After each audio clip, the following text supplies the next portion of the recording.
여러분 안녕하세요. 이야기하는 남자 알겠습니다. 오늘은 이강인 선수에 대한 이야기를 해보려고 합니다. 발렌시아는 다음 시즌의 새 감독으로 하비 그라시아를 임명했습니다. 그런데 문제는 이 감독도 442를 주로 사용하는 감독이라는 점이죠. 아니 예전 감독 마르셀리노도 442를 쓰더니 그 후임 셀라데스도 442를 쓰고 임시 감독을 맡았던 보로 곤살레스 감독도 442를 썼습니다. 그리고 이제는 새로 임명된 하비 그라시아마저도 442를 주로 쓴다고 하니 한국 시간으로 8월 3일 스페인 현지 언론 매체인 수페르 데포르트에서는 발렌시아가 이강인 선수를 4-4-2 포메이션에서 처진 스트라이커로 육성하겠다는 구단 내 계획을 입수 보도했습니다. 그러니까 그라시아 감독도 기본적으로 4-4-2를 유지할 것이고 이강인을 거기에 맞춰보겠다는 의미죠. 그러다 보니 저는 문득 궁금해졌습니다. 도대체 4-4-2 전형을 선호하는 감독이나 팀은 얼마나 될까?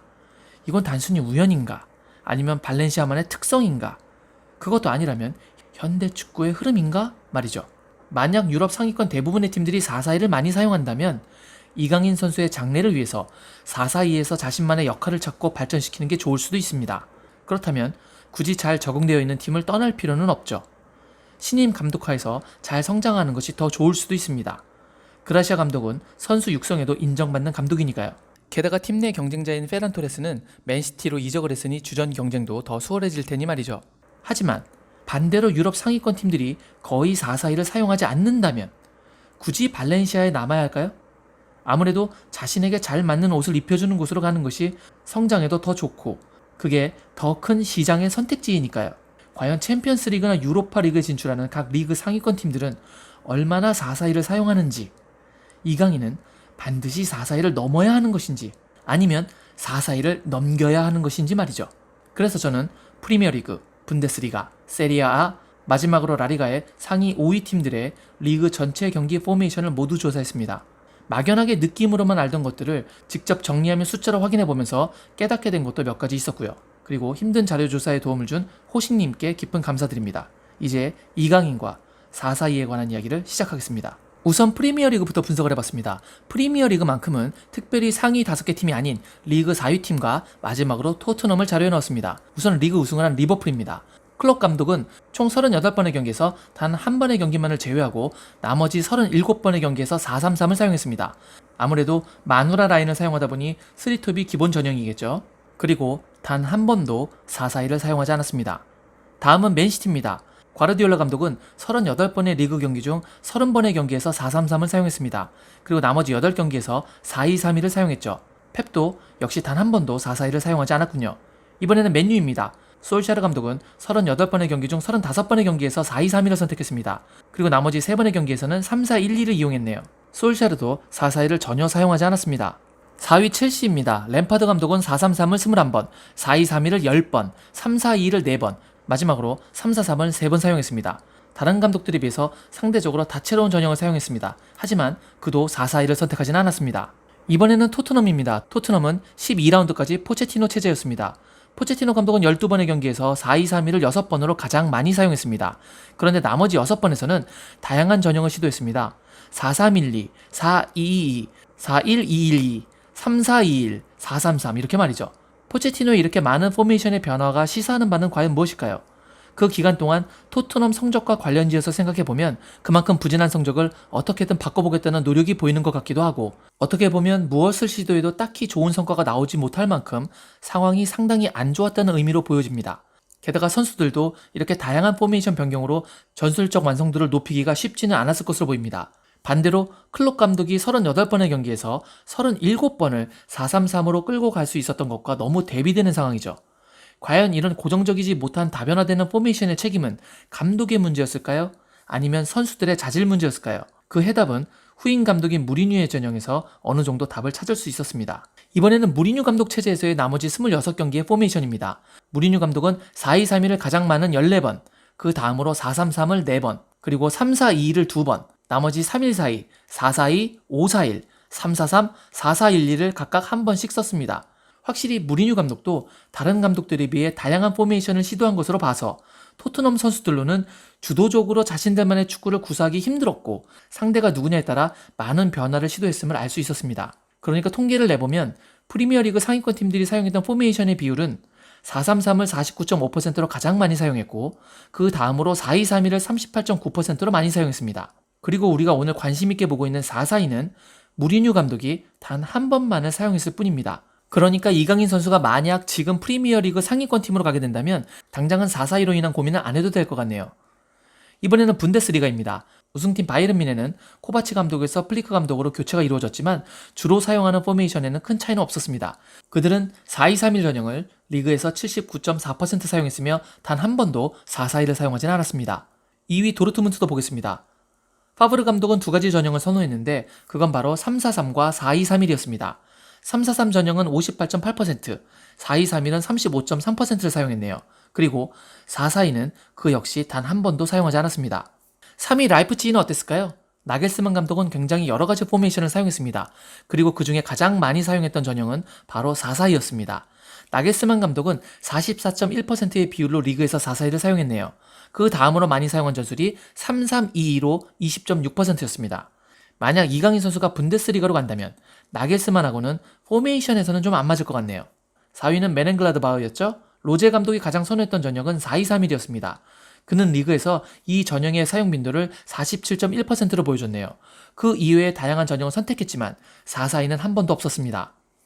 5위는 레버쿠젠입니다. 보츠 감독도 로즈 감독과 똑같이 4-2-3-1을 47.1% 사용한 감독입니다. 차이가 있다면 그는 4-4-2를 딱 한 번 선택했었다는 점이네요.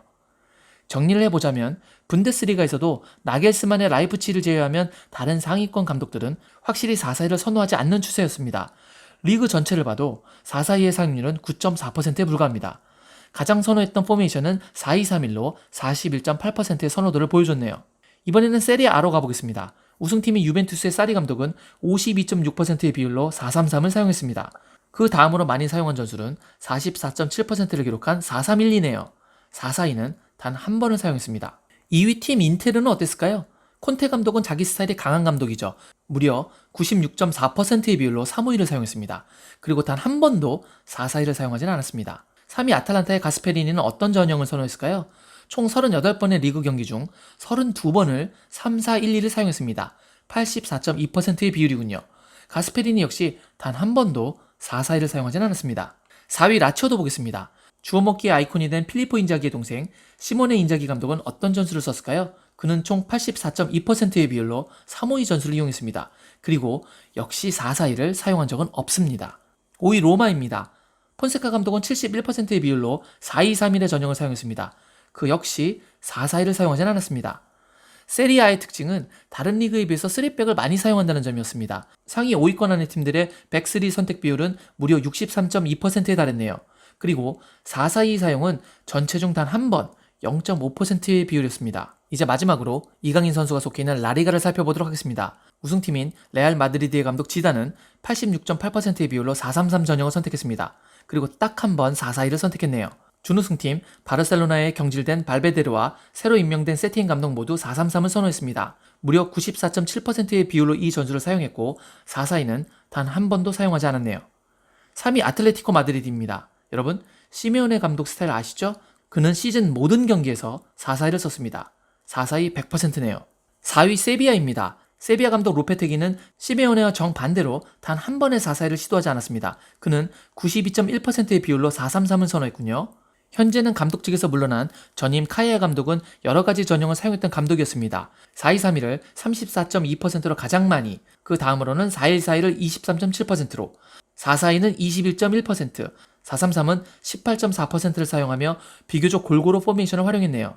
정리해보면 라리가 상위권 팀들은 시메오네 감독에 힘입어 4-4-2 활용 비율이 24.7%에 달했습니다. 이건 분명 시메오네 감독을 제외해도 다른 리그에 비해서 월등히 높은 비율입니다. 물론 라리가에서 가장 선호된 포메이션은 4-4-2가 아니라 4-3-3이었습니다. 58.4%의 비율로 사용된 전형이네요. 확인해보면 현재 유럽 상위권 팀들이 가장 선호하는 전형은 4-3-3과 4-2-3-1이었다는 것을 알 수 있었습니다. 이 통계를 보면서 참으로 기가 막히게 발렌시아 감독들은 4-4-2를 선호하는 감독들로 연속 임명이 됐다는 생각이 들었습니다. 임시 감독이었던 곤살레스야 갑자기 팀을 바꿀 수 없으니 4-4-2를 유지했을 수는 있겠지만 그를 뺀다고 하더라도 이렇게 4-4-2를 선호하는 감독이 팀에 오는 것을 보면 어쩌면 구단이 원하는 방향이 4-4-2인가 라는 생각까지도 들었습니다. 그리고 이 조사를 하는 과정에서 깨닫게 된 것이 있었습니다. 대부분의 감독들은 자신이 추구하는 전형을 잘 바꾸지 않더라는 것이죠. 다채로운 전형을 쓰는 감독도 덜어 있었지만 소수에 불과했고 심지어 그들에게도 그들이 가장 선호하는 전형이라는 것이 존재했습니다. 이 말은 그라시아 감독이 442 이외의 전형을 선택해서 쓰는 감독이라고 할지라도 442를 주로 쓰는 감독으로 알려진 만큼 그 사용 빈도는 굉장히 높을 것이고, 이강인 선수가 발렌시아에 남는다면 어쩔 수 없이 442에 녹아들어야 한다는 것을 의미합니다. 그럼 과연 이강인 선수는 어떻게 하는 것이 좋을까요? 만약 이강인 선수가 떠난다면 442를 쓰지 않는 팀이 더 많으니 선택의 폭이 넓어질 것 같습니다. 그렇다면 가장 선호도가 높았던 433이나 4231에 녹아들어야 할지도 모르죠. 그런데 이 433이나 4231을 주로 사용하는 감독들이 어쩌면 이강인 선수가 위치하게 될지도 모르는 중앙 미드필더들에게 요구하는 사항이 공통으로 보였습니다. 그것은 바로 활동량이었습니다. 이강인 선수는 현재까지 스피드가 부족한 선수로 알려져 있습니다. 그래서 측면하고 더 어울리지 못하는 것이죠. 그런데 433이나 4231의 중앙 미드필드 자리에는 스피드가 뛰어난 선수들 대신에 왕성한 활동량으로 수비적인 압박을 가하는 선수들이 선택받았습니다. 그들은 엄청난 활동량을 보여주며 지속적인 압박에 가담했죠. 그러니까 이강인 선수가 상대적으로 스피드 경쟁이 덜 치열하면서 양쪽으로 패스를 뿌려주며 활동할 수 있는 중앙 미드필드에 자리 잡고 싶다면 높은 수준의 스태미너를 키워야 할 것으로 보입니다. 90분 동안 상대를 압박할 수 있는 체력, 그리고 그와 함께 창의적인 패스와 슈팅, 이게 완성된다면 다소 부족하다고 평가받는 스피드는 문제가 되지 않을 것으로 보이네요. 감독이 전형을 정하는 데에는 본인의 축구 철학이 들어갈 수도 있고, 어쩌면 가지고 있는 선수의 능력에 따라서 어쩔 수 없이 선택할 수도 있을 것입니다. 그러므로 이 전형의 선호도는 단순한 참고사항 정도가 되겠군요. 하나 분명한 건 이강인 선수에게 문제가 되고 있는 442를 사용하지 않는 팀이 더 많다는 것입니다. 이제 포메이션 때문에 걱정하는 일은 없었으면 좋겠네요. 지금까지 유럽 리그 상위 팀들의 442 전형 선호도, 그를 통해서 본 이강인 선수의 현재와 미래, 여러분 어떻게 보셨는지 궁금하네요. 제가 오늘 준비한 영상은 여기까지였습니다. 오늘 영상이 마음에 드셨다면 구독, 좋아요, 알림 설정 부탁드리겠습니다. 여러분 집중호우로 인한 피해 없으시길 바라겠습니다. 역시 I guess.